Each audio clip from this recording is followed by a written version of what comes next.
Olá, que a graça e que a paz do Senhor Jesus Cristo repouse sobre os corações de todos aqueles que aqui nos acompanham. Eu gostaria de convidar você para a leitura de um texto da Palavra de Deus que se encontra na Epístola de Paulo aos Filipenses, no seu capítulo 2. Nós veremos os versos 5 a 11. Filipenses 2, de 5 a 11, diz exatamente o seguinte: Tende em vós o mesmo sentimento que houve também em Cristo Jesus, pois ele, subsistindo em forma de Deus, não julgou como usurpação o ser igual a Deus. Antes, a si mesmo se esvaziou, assumindo a forma de servo, tornando-se em semelhança de homens, e reconhecido em figura humana, a si mesmo se humilhou, tornando-se obediente até a morte e morte de cruz. Pelo que também Deus o exaltou sobremaneira e lhe deu o nome que está acima de todo nome, para que ao nome de Jesus se dobre todo joelho, nos céus, na terra e debaixo da terra, e toda língua confesse que Jesus Cristo é Senhor, para a glória de Deus Pai. Eu quero convidar você a nos acompanhar agora em uma oração. Oremos. Senhor Deus, nós te damos graças, nós te bendizemos. Tu tens sido o nosso alicerce. Tu tens sido, ó Deus, a nossa fortaleza em meio às tribulações. Em ti nós encontramos aquilo que nós precisamos. Tu és suficiente para nós. Por isso, ó Deus, enche as nossas vidas, traz sentido, ó Deus, para a nossa existência, faz com que nós sejamos atenciosos e obedientes à Tua palavra, faz com que nós, ó Deus, sejamos dedicados no Teu serviço e que as lições que são aqui colocadas sejam verdadeiramente entendidas e aplicadas em nosso viver, em nosso cotidiano e por onde quer que nós caminhemos. Seja, ó Deus, com o teu povo, seja com a tua igreja, seja com os teus servos, ó Pai, nas mais diferentes circunstâncias em que eles se encontram. Ajuda-nos, ó Deus, a cumprir o nosso papel como igreja do Senhor, como pessoas que estão realmente dispostas a fazer aquilo que te agrada. Ilumina, ó Deus, a nossa mente e trabalha em nosso coração. Nós pedimos isto em nome de Jesus. Amém. Nós vivemos em uma sociedade que gosta de erguer seus ídolos, de fabricar heróis, de exaltar pessoas, talvez como se nem humanas fossem. Elegem-se determinados artistas, determinados políticos, determinados intelectuais, algumas figuras carismáticas, e estes são elevados a um patamar inacreditável, pelo menos no imaginário, na concepção de uma grande parte das pessoas. São pessoas que são admiradas, suas vidas são então expostas a todo o tempo, chamam a atenção, exercem grande influência em termos daquilo que dizem, em termos até mesmo daquilo que vestem. Alguns se transformam em uma espécie de guru que extrapolam as suas especialidades de formação de tal modo que escrevem ou são ouvidos em assuntos variados, mesmo quando sustentam teses sem grande fundamento ou quando cultivam atitudes de caráter bem duvidoso. Há pessoas que são quase imunes às críticas devido à idolatria dos seus fãs ou ao frisson que elas provocam nas multidões. E com isso, muitos indivíduos comuns até mesmo os invejam e tentam imitá-los. Mas quando nós nos tornamos crentes, aprendemos que há alguém acima de toda comparação. Alguém que passa a ser a grande razão da nossa vida, o nosso grande referencial. Esse sim jamais poderá ser criticado porque jamais sequer se equivocou. O nosso maior objetivo, então, não pode ser parecido com aquele cantor famoso, ou com aquela modelo exuberante, ou com aquele cronista articulado, ou com os príncipes desse mundo. O nosso alvo deve ser parecido mais e mais com Jesus Cristo. É claro que nós não poderemos cumprir a missão que Cristo, somente Cristo, pode cumprir. Nós não podemos salvar ninguém, nem mesmo a nós próprios. Nós não temos justiça em nós mesmos como Cristo tem. Nós não podemos dispor daquilo que Jesus dispõe, mas nós temos que praticar o que ele praticou. Nós temos que pregar o que ele pregou. Nós temos que combater o que ele combateu. Nós temos que nos indignar com o que ele se indignou. Nós temos que ter a atitude e o caráter que ele demonstrou. Nesse sentido, todos nós temos uma imensa responsabilidade. A responsabilidade que Pedro nos transmite em sua carta, quando diz: porquanto para isto mesmo fostes chamados, pois que também Cristo sofreu em vosso lugar, deixando-vos exemplo para seguirdes os seus passos. 1 Pedro, capítulo 2, versículo 21. Cristo deixou exemplo para que nós sigamos os seus passos. O mesmo faz o apóstolo João, lá na sua primeira epístola, ao sentenciar que aquele que diz que permanece nele, esse também deve andar assim como ele andou. E aqui, na carta aos Filipenses, nós somos convocados a imitar Jesus, fazendo disso o nosso grande projeto de vida. O apóstolo Paulo inicia inclusive essa sessão dizendo: tende em vós o mesmo sentimento que houve também em Cristo Jesus. Então, que ninguém diga que nós não podemos imitar a Cristo porque somos pecadores, porque na verdade o que nós encontramos aqui nas Escrituras Sagradas é um outro mandamento. Deus nos salvou e ainda agora opera em nós pelo seu Espírito para nos fazer a cada dia mais semelhantes a Jesus. E mesmo quando nós investigamos os problemas entre nós, problemas familiares, ou problemas com os negócios, ou problemas financeiros, ou problemas de relacionamentos, nós constatamos que em muitos casos a razão fundamental de tudo está no fato de nós nos distanciarmos do ideal de Deus, de não buscarmos proceder de acordo com o que o nosso mestre ensinou, de não nos amoldarmos a ele, porque se assim o fizéssemos, certamente nós seríamos mais prósperos, ou mais unidos, ou mais solícitos, ou mais humildes. Vejam que Paulo recomendou tudo isso dos versículos 1 ao 4 e agora, do verso 5 em diante, ele revela que para que os crentes cumpram os seus propósitos como servos de Deus a contento, eles têm que olhar para Jesus Cristo. Geralmente, quando nós falamos sobre o que nós devemos ser ou fazer, começamos a pensar nos outros, em terceiros, e a estabelecer com eles uma base de comparação que nos é conveniente. Nós nos comparamos aos outros muitas vezes e nos sentimos confortáveis quando fazemos isso. Só que quando fazemos isso, estamos sendo nada mais, nada menos do que idólatras.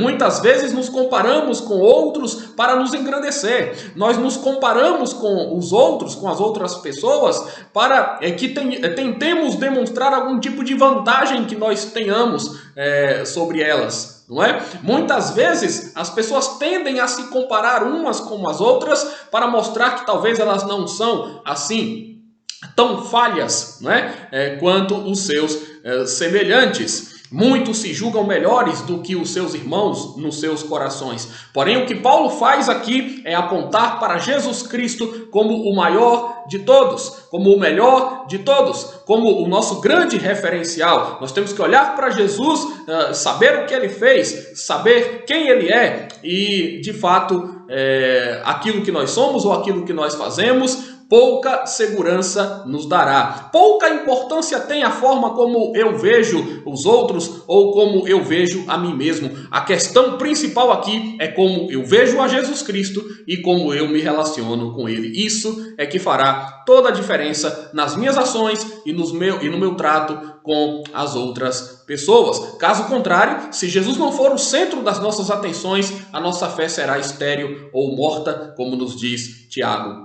Por isso, em nossas mentes, esse ideal deve martelar de uma forma constante. Eu devo me parecer com Jesus Cristo. Eu devo me parecer com Jesus Cristo. Eu devo me parecer com Jesus Cristo. Mas até que ponto nós temos realmente espelhado Jesus em nossa maneira de ser? Até que ponto a nossa mente tem sido trabalhada com os conceitos e com os princípios de Jesus? Até que ponto o nosso coração tem aprendido a colocar Jesus Cristo como o tesouro maior, como aquele que nos é essencial para a nossa existência, como aquele que é prioridade sobre todas as outras coisas. Essa é a grande reflexão que também nós podemos propor aqui com este texto. E ao observá-lo atentamente, nós vamos perceber que essa passagem é formada por 6 versículos, sendo que os 4 primeiros se referem à humilhação e os 3 últimos se referem à exaltação de Jesus Cristo. Não é? Então, os primeiros versículos falam da humilhação de Jesus, os últimos versículos falam da exaltação de Jesus. E o interessante é que nós vamos perceber que estes versículos trazem então a base, o fundamento para que nós sejamos humildes e para que nós tenhamos a esperança de uma recompensa final gloriosa. Então vamos começar aqui falando sobre a humilhação de Jesus. Vejam como o Filho de Deus teve uma impressionante atitude de renúncia para auxiliar a outros. Enquanto muitos homens não são capazes de recuar 1 milímetro em relação aos seus direitos, aqui nós vemos que a única pessoa desse mundo que tinha razão para fazer valer todos os seus direitos, os renunciou por amor de nós. Enquanto muitos vivem ostentando suas riquezas, seus poderes, seus diplomas, nós temos aqui alguém que não julgou como usurpação sequer o fato de ser igual a Deus. Enquanto muitos se enchem de si mesmos e vivem para si mesmos, aqui nós temos alguém que se esvaziou. Enquanto muitos querem ser servidos, aqui nós temos alguém que veio para servir e dar a sua vida em resgate de muitos. Toda a vida de Jesus foi marcada pela renúncia. Ele não se prendeu a privilégios que sempre foram dele, que ele sempre pôde ter às mãos. Ele poderia ter reivindicado muitas coisas, mas se absteve disso. Mesmo quando estava para ser crucificado, o Senhor Jesus disse que se ele quisesse, ele poderia invocar uma legião de anjos que viriam em seu socorro, mas ele abdicou disso. Quando algumas celebridades desse mundo são contratadas para comparecerem a certos locais, para realizarem suas apresentações, darem suas palestras, elas costumam estipular uma série de exigências. Elas querem hotel 5 estrelas, elas querem comida cara e sofisticada, elas fazem pedidos exóticos, elas cobram um cachê alto. Agora, olhem para Jesus Cristo. E vejam quem Jesus Cristo é, o que ele fez gratuitamente por nós. Algumas pessoas se gabam pela profissão que exercem, pelo conhecimento que possuem, pelo status e pela posição social. Mas eu insisto, olhem para Jesus Cristo. Ele poderia ter nascido em um palácio, mas veio a este mundo e nasceu em um estábulo. Ele, com o seu conhecimento inigualável que espantava os homens mais versados na lei desde os 12 anos de idade, diga-se de passagem. Um conhecimento que nenhum sábio desse mundo jamais sonhou ter. Exerceu o simples ofício de carpinteiro. Ele que poderia ter tido mansões, não tinha onde reclinar a cabeça. Ele que poderia ter grandes carruagens à sua disposição, não dispunha de um único jumento em que cavalgar na sua entrada em Jerusalém. Ele que poderia dar ordens aos anjos, se submeteu a sofrer nas mãos de pecadores. Ele que era a verdadeira vida, morreu. E morreu na cruz, a mais dolorosa, a mais cruel, a mais ultrajante, a mais terrível de todas as mortes. Nem túmulo próprio o Senhor Jesus teve ao morrer.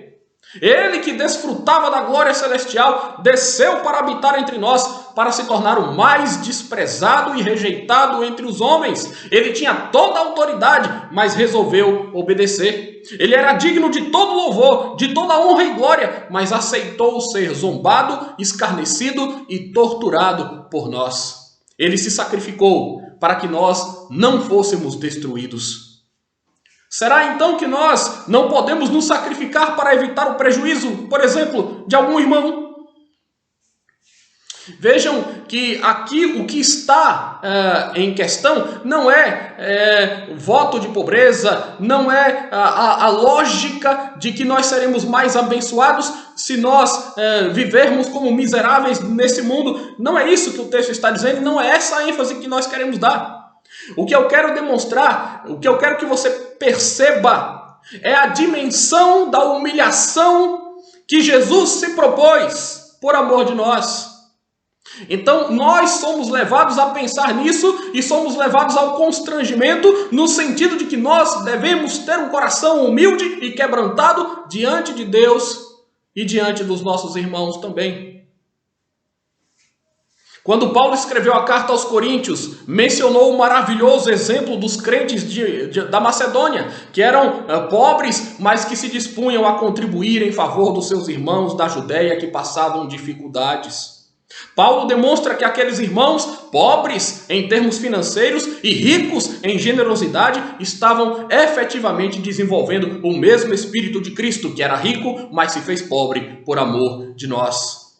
Quando Jesus lavou os pés dos seus discípulos, praticando uma atividade própria de escravos da sua época, ele deixou claro que ele havia dado o exemplo para que os seus seguidores fizessem o mesmo uns para com os outros. Ou seja, ter o mesmo sentimento que houve também em Cristo Jesus, conforme nos ordena o nosso texto, significa ter o coração pronto para colaborar com os outros, exercendo até mesmo aquela atividade que muitos consideram insignificante e desprezível. Repito, a questão aqui não é, a questão que está em vista aqui, não é abdicarmos das nossas propriedades ou bens nesse mundo, mas nós não devemos ter o nosso coração controlado por ídolos. E estas coisas podem também se tornar ídolos para nós. Mas mais do que isso, o ponto central aqui do texto, não é que nós devemos fazer nenhum tipo de voto de pobreza como nós mencionamos, não é que o pobre é mais abençoado por Deus do que o rico, não existe essa acepção, não existe essa distinção de pessoas da parte de Deus.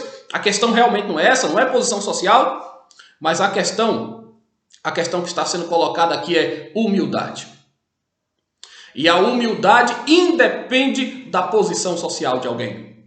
A humildade independe dos privilégios que alguém pode ter nesse mundo. Um coração humilde de alguém que olha para si mesmo e se enxerga como um pecador, de alguém que olha para Deus e se vê como dependente dele. Um coração humilde de alguém que olha para o seu próximo e não se compara com o seu próximo exaltando a si próprio, mas entendendo que nós somos iguais, que nós somos carentes, que nós somos limitados, falhos, que nós temos nossas próprias restrições, que nós precisamos uns dos outros, mas que nós precisamos, sobretudo, do nosso Senhor e Criador. Será que é com esta percepção que nós temos vivido? Será que é assim que nós temos procedido? A outra parte do texto fala-nos sobre a exaltação de Jesus Cristo. Vamos pensar um pouco sobre isso. Porque acompanhando os fatos que aconteceram a Jesus Cristo, nós vamos ver quão próximos muitas vezes está a humilhação da exaltação, não é? Pois quem não se lembra do princípio ensinado pelo próprio mestre de que aqueles que se humilham serão exaltados, ao passo de que aqueles que se exaltam serão humilhados? Pois é exatamente isso que nós podemos observar. Um comentarista bíblico, falando sobre esse texto de Filipenses, elucidou bastante a lição aqui exposta, quando disse que a humildade a qual Paulo os exortou através de palavras, agora ele recomenda por meio do exemplo de Cristo. Há, todavia, 2 membros, no primeiro dos quais ele nos convida a imitar a Cristo, por ser essa a regra de vida, e no segundo, ele nos atrai para ela, por ser esse o caminho pelo qual alcançaremos a verdadeira glória. Então, que todos nós saibamos que em relação ao reino dos céus, o caminho da glória passa necessariamente e é precedido pelo caminho da humildade. Ninguém que não tenha humildade suficiente para reconhecer a sua necessidade de Deus, ninguém que não se faça como criança, ninguém que não se veja como absolutamente impotente e incapaz de salvar a si mesmo, receberá a glória celestial. Aquele que não tem o coração humilde, capaz de se quebrantar diante do Senhor e de servir com alegria na causa do Senhor, certamente está distante do reino dos céus. não herdará a vida eterna. Tiago, em sua epístola, depois de citar um provérbio em que ele diz que Deus resiste aos soberbos, mas dá graça aos humildes, ele também instrui: sujeitai-vos, portanto, a Deus, mas resisti ao diabo e ele fugirá de vós. Chegai-vos a Deus e ele se chegará a vós outros. Purificai as mãos, pecadores, e vós que sois de ânimo dobre, limpai o coração. Afligi-vos, lamentai e chorai. Converta-se o vosso riso em pranto e a vossa alegria em tristeza. Humilhai-vos na presença do Senhor e ele vos exaltará. Humilhai-vos na presença do Senhor e ele vos exaltará. Há pessoas tão orgulhosas que nem conseguem ou mal conseguem se reconhecer pecadoras. Há pessoas tão orgulhosas que nem enxergam as bênçãos de Deus em suas vidas e até consideram que não precisam do seu Criador. Jesus acusou muitos em seus dias que gostavam dos primeiros lugares, que tinham um alto conceito, um conceito muito elevado de si mesmos, que faziam de tudo para serem vistos pelos homens, que procuravam até mesmo se promover diante de Deus, mas que acabavam fracassando nesse intento. Foi o caso daquele fariseu que subiu ao templo para orar na companhia dos publicanos, ou pelo menos de um dos publicanos ali. E nós conhecemos essa história, sabemos que ele começou assim a envaidecer em meio à sua oração, afirmando que não era como os demais homens pecadores, que além de tudo ele jejuava e fazia outras coisas, mas o publicano orava contrito, dizendo: ó Deus, sê propício a mim, pecador. Ó Deus, sê propício a mim, pecador. A moral da história quem dá é o próprio Jesus. Jesus encerra aquela parábola dizendo: digo-vos que este desceu justificado para casa e não aquele, porque todo o que se exalta será humilhado, mas o que se humilha será exaltado. É essa a atitude do publicano que nós devemos observar como parâmetro para as nossas vidas, porque esse publicano sabia quem ele era e sabia exatamente o seu lugar. Se nós realmente soubermos quem nós somos, quem Cristo é e qual é o nosso lugar, certamente nós vamos bater no peito de uma maneira simples e dizer: Senhor, sê propício a mim, pecador. Ao invés de dizer: Senhor, o Senhor sabe que eu sou justo, o Senhor sabe que eu sou fiel, o Senhor sabe que eu sou bondoso, que eu tenho um bom coração, nós deveríamos estar mais dispostos a nos humilhar diante de Deus. Porque o que nós precisamos é, sobretudo, da misericórdia de Deus. Quando nós entendemos isso, nós entendemos o Evangelho. Se não entendermos estas coisas, o Evangelho continuará sendo algo incompreensível para nós. Só entende o Evangelho de Jesus aquele que, ao se deparar com esta verdade, se rasga, se humilha, quebranta o seu coração diante de Deus. Será que nós sabemos quem nós somos? E qual é exatamente o nosso lugar? Será que nós sabemos com o que nós estamos lidando? E qual é a natureza do Deus que nós servimos? Tomara que sim, tomara que nós sejamos como esse publicano, porque é impressionante como alguns pensam que estão fazendo favores a Deus com as suas ações. Era exatamente esse o ímpeto farisaico aqui que Jesus expôs, né? É como se o fariseu estivesse servindo a Deus fazendo favores. É como se Deus lhe devesse algo. Sempre existiram pessoas assim. Nos nossos dias isso não é diferente. Gente que está em busca de aplausos. Gente que se engrandece. Nós não podemos compactuar com isso. Muito embora é possível identificarmos dois grupos de orgulhosos. Aqueles que vivem e trabalham para ter o reconhecimento dos homens e aqueles que são incapazes de reconhecer qualquer benefício ou transmitir qualquer elogio a alguém. Porque até para isso é necessário ter uma dose de humildade que muitos, infelizmente, não têm. O crente não se norteia em função disso. Tanto que aos Gálatas o apóstolo Paulo se pronuncia dizendo assim: porventura procuro eu o favor dos homens ou de Deus? Ou procuro agradar a homens? Se agradasse ainda a homens, não seria servo de Cristo. Isso é colocado aqui porque Paulo bem sabia que a popularidade e o apoio que alguns homens recebem camuflam as suas motivações pecaminosas e a sua influência nociva.